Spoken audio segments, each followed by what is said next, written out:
Bismillahirrahmanirrahim. Assalamualaikum warahmatullahi wabarakatuh. Perkenalkan, nama saya Ananda Indriani, kelas 1A dari program studi Ilmu Pendidikan Agama Islam, Universitas Pendidikan Indonesia. Di sini saya akan mereview buku untuk tugas mata kuliah Basic Life Skill atau BLS. Nah, buku yang saya jadikan referensi yaitu buku karya Agus Mustafa, Ternyata Adam Dilahirkan judulnya. Nah, dalam buku ini juga yang merupakan buku ke-14 yang Bapak Agus Mustafa tulis. Nah, dalam buku ini terdapat 5 bab dan 22 subbab. Bab yang pertama yaitu kabut tebal sejarah manusia, yang kedua yaitu sejarah bumi, yang ketiga yaitu penciptaan manusia dalam Al-Quran, yang keempat yaitu membuka tabir genetika, dan yang kelima yaitu Adam dilahirkan. Nah, dari buku ini terdapat 256 halaman seluruhnya. Nah, sebelum saya mereview isi dari buku ini, saya akan memberitahu sedikit tentang Bapak Agus Mustafa sebagai penulis dari buku ini. Nah, Bapak Agus Mustafa lahir di Malang pada tanggal 16 Agustus 1963. Sejak kecil, ia sangat akrab dengan ilmu filsafat dan pemikiran tasawuf. Beliau juga pada tahun 1982, beliau melanjutkan studinya ke Yogyakarta, ke Universitas Gadjah Mada, jurusan Teknik Nuklir.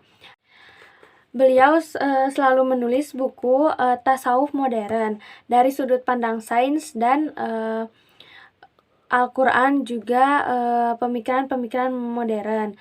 Nah, setiap 3 bulan sekali beliau menulis buku, dan bukunya itu selalu menjadi bestseller pada serial diskusi tasawuf modern. Nah, beliau juga 10 tahun terakhir ini telah menulis sebanyak 60 buku. Nah, selanjutnya saya akan langsung mereview isi dari buku ini. Yang pertama yaitu masih banyak dari kita atau pendapat banyak orang tentang bagaimana asal-usul manusia, dan masih banyak yang berpikiran bahwa kita semua ini keturunan dari Nabi Adam dan Hawa. Nah, padahal dalam Al-Quran itu tidak dijelaskan bahwa nenek moyang kita atau kita adalah keturunan dari Nabi Adam. Nah, Al-Quran hanya menyuruh kita untuk lebih memahami jauh tentang bagaimana asal-usul atau munculnya manusia di bumi ini. Nah, selanjutnya saya di sini akan menyampaikan isi dari buku ini. Di buku ini juga menyebutkan bahwa bumi ini merupakan panggung drama atau panggung kehidupan bagi seluruh makhluk hidup dan manusia. Nah, misalnya seperti ini. Kita berawal dari membuat panggung dulu untuk drama-drama yang akan kita buat. Nah, setelah kita membuat panggung setelah selesai, kita menyimpan atau meletakkan properti atau hiasan untuk lebih melengkapi panggung tersebut.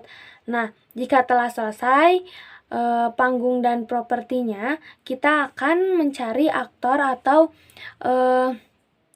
atau pemain drama yang akan naik ke panggung tersebut. Nah, analoginya seperti itu. Jadi di sini juga Allah menciptakan bumi sebagai panggung drama untuk manusia. Nah, lalu Allah juga memberikan atau mengisi bumi tersebut dengan banyaknya keperluan-keperluan yang akan manusia butuhkan nantinya, seperti air, udara, tanaman, dan lainnya untuk kebutuhan manusia nantinya. Lalu Allah setelah itu menciptakan makhluk hidup dan manusia untuk berada di bumi yang telah Ia buat. Nah, setelah itu selanjutnya dalam surat Quran surat Shad, surat ke-38 ayat ke-71, yang artinya Ingatlah ketika Tuhanmu berfirman kepada malaikat, sesungguhnya aku akan menciptakan manusia dari tanah atau tin. Nah, jadi manusia ini atau Adam ternyata diciptakan oleh Allah berasal dari tanah yang keras, diistilahkan sebagai atin. Nah, Allah memberikan gambaran bahwa penciptaan Adam ini atau penciptaan manusia ini tidak langsung dari atin dan langsung menjadi manusia gitu, tetapi melalui sebuah proses terlebih dahulu secara bertahap. Lalu disebutkan dan juga ada hal yang dituliskan di buku ini bahwa penciptaan manusia ini ada dua istilah, yaitu yang pertama al-bashar.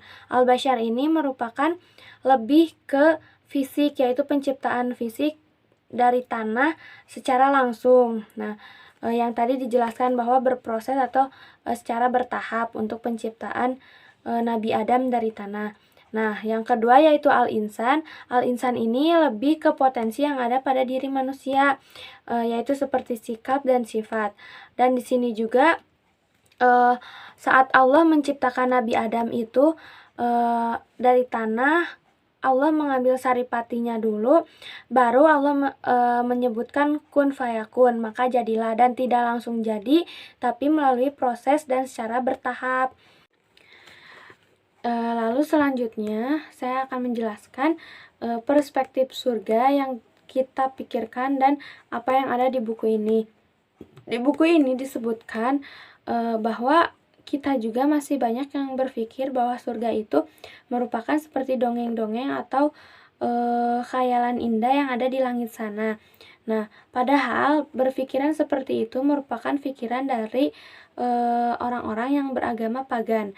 Orang-orang yang beragama pagan itu merupakan orang-orang yang menyembah dewa-dewi atau unsur alam seperti matahari, bulan, bintang, dan lainnya gitu, menyekutukan Allah. Nah, jadi di dalam perspektif surga di dalam buku ini ada dalam dua bahasa, yaitu bahasa Indonesia dan bahasa Arab. Dari bahasa Indonesia ini, surga merupakan taman yang indah, tapi jika dalam bahasa Arab yaitu jannah merupakan taman yang indah di muka bumi ini. Nah, maksud dari perbedaan dari kedua bahasa tersebut, jika surga dari bahasa Indonesia itu taman yang indah, itu merupakan pemahaman Hindu yang menyangkut kepada tadi agama pagan yang menyembah dewa-dewi. Jadi khayalan kita terhadap surga itu taman yang indah di langit atau seperti di dongeng-dongeng. Nah, jika jannah ini menyebutkan bahwa taman yang indah di muka bumi. Nah, bumi ini juga sebetulnya adalah surga yang Allah berikan untuk makhluknya atau untuk umat manusia yang Allah ciptakan gitu. Bahwa di sini juga disebutkan kebahagiaan atau kesenangan yang kita dapatkan di muka bumi ini, dan itu merupakan setitik atau sama dengan halnya surga yang diartikan dalam bahasa Arab ini. Dan selanjutnya saya akan menjelaskan poin yang ada dalam buku ini. Di sini menjelaskan bahwa Al-Quran tidak pernah menyebut Nabi Adam itu sebagai manusia pertama. Nah, dalam surat Al-A'raf surat ke-7 ayat ke-10 juga itu menyebutkan kum di sana merupakan bermakna jama atau kamu sekalian atau kalian semua, bukan kamu Adam. Bukan hanya Nabi Adam yang ditunjuk dalam surat tersebut, tetapi kum tersebut artinya jama, kalian semua atau kamu sekalian. Nah, lalu pada Quran surat Al-Baqarah surat kedua ayat ke-30 juga Allah berfirman bahwa sesungguhnya Allah akan menjadikan seseorang untuk menjadi khalifah di muka bumi ini. Nah, Al-Quran memberitahu secara kuat bahwa Nabi Adam merupakan salah satu dari sekian banyak manusia yang telah Allah ciptakan di zaman itu untuk menjadi pemimpin atau khalifah di muka bumi pada saat itu.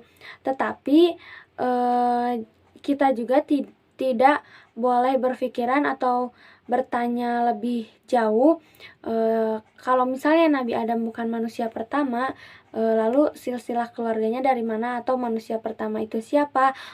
Terus jika Nabi Adam itu dilahirkan, orang tuanya siapa, keluarganya siapa. Nah, itu sudah sangat terlalu jauh bagi kita memahaminya, karena di buku ini hanya menjelaskan bagaimana ayat Al-Quran ini menerangkan proses penciptaan Nabi Adam, yang mana penciptaannya itu tidak langsung ada gitu, tetapi secara bertahap atau melalui proses terlebih dahulu. Dan juga disebutkan bahwa Nabi Adam ini seperti Nabi Isa penciptaannya, dan juga Nabi Adam bukan manusia pertama, tetapi manusia yang Allah jadikan khalifah untuk di muka bumi ini. Nah, mungkin sekian yang dapat saya sampaikan. Mohon maaf bila terdapat banyak kesalahan.